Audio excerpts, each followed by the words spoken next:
क्या गोल्ड फिर से 1 लाख रुपए का आंकड़ा छूने जा रहा है? एमसीएक्स पर सोने ने एक बार फिर तेजी पकड़ी है और निवेशकों के लिए बड़ा सवाल यही है कि अब क्या करें। चलिए इस रिपोर्ट में इस सवाल का जवाब ढूंढने की कोशिश करते हैं, इसलिए वीडियो के अंत तक हमारे साथ जरूर बने रहिएगा। अगले हफ्ते सोने के दामों में क्या कुछ बदलाव हो सकता है, कितना उछाल या कितनी गिरावट मुमकिन है, ये सब कुछ इस रिपोर्ट में समझने की कोशिश करेंगे। 18 जुलाई को एमसीएक्स पर गोल्ड की कीमत 542 रुपए की बढ़त के साथ 98,015 रुपए पर बंद हुई। सिर्फ एक दिन में अगर देखा जाए तो ये 0.56% का उछाल था। लेकिन अगर हफ्ते भर की बात करें तो सोने में 0.20% की हल्की बढ़त दर्ज की गई है।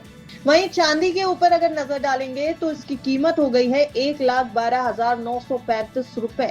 ये आंकड़ा 18 जुलाई का है, जब ये 1 लाख के पार चांदी ने क्लोजिंग दी है। हल्की मामूली गिरावट जरूर यहाँ पर चांदी की कीमत में नजर आई।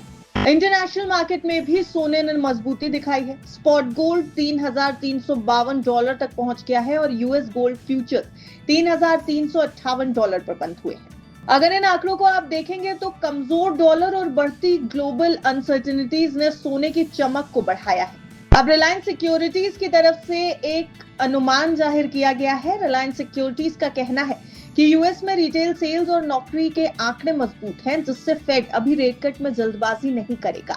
लेकिन दूसरी तरफ बाजार अब भी 2025 में 2 फेड रेट कट की उम्मीद कर रहा है। वहीं दूसरी तरफ ट्रंप के टैरिफ, रूस यूक्रेन युद्ध और मिडिल क्लास ईस्ट का तनाव, ये सभी गोल्ड की सेफ हेवन डिमांड को सपोर्ट भी कर रहे हैं। सोना एक बार फिर दुनिया का सबसे भरोसेमंद एसेट बनता जा रहा है। टेक्निकल्स के ऊपर नजर डालिए तो अगस्त वायदा में एमसीएक्स गोल्ड का सपोर्ट 97,200 और रेजिस्टेंस 98,800 रुपए के आसपास है। यानी अगला हफ्ता फ्लैट टू पॉजिटिव रहने की संभावना है। टेक्निकल्स और एक्सपर्ट्स ओपिनियन के मुताबिक अगले हफ्ते में सोने में बहुत ज्यादा उछाल तो नहीं आएगा, लेकिन एक फ्लैट टू पॉजिटिव रुख जरूर रह सकता है। अब आते हैं भारत पर। भारत में गोल्ड खरीदना कितना फायदेमंद हो सकता है, इसके ऊपर भी नजर डालेंगे। अंतरराष्ट्रीय बाजार में अगर देखा जाए तो स्पॉट गोल्ड $3,352 प्रति ऑन्स पर पहुंच गया है। कमजोर अमेरिकी डॉलर और बढ़ती जियोपॉलिटिकल अनसर्टेनिटी ने गोल्ड को सपोर्ट दिया है। भारत में सोने के दाम अंतरराष्ट्रीय रेट और रुपए डॉलर के भाव से प्रभावित होते हैं, और अगर डॉलर और ज्यादा कमजोर हुआ तो भारत में गोल्ड और महंगा हो सकता है। यानी सोने की कीमतों में भारत में उछाल आने की संभावना है। भारतीय रिजर्व बैंक भी लगातार सोना खरीद रहा है। मार्च 2025 तक आरबीआई के पास 879 टन से ज्यादा सोना था। यानी आरबीआई भी गोल्ड को एक मजबूत इन्फ्लेशन हेज मान रहा है। जैसे जैसे महंगाई का दबाव बढ़ेगा, गोल्ड में निवेश भारतीय निवेशकों के लिए फायदेमंद हो सकता है।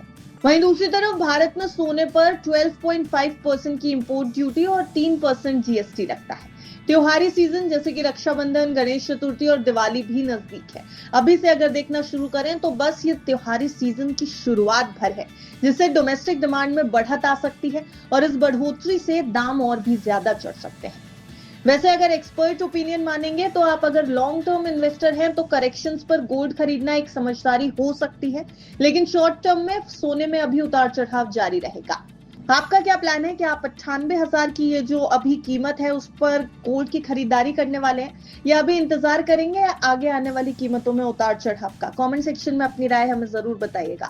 लेकिन जाते जाते एक जरूरी जानकारी देते जाइए। हमने आपके लिए जो वीडियो बनाया है इसमें जो भी आंकड़े और जो भी सजेशंस दिए गए हैं वो रिपोर्ट्स और एक्सपर्ट ओपिनियन के आधार पर है।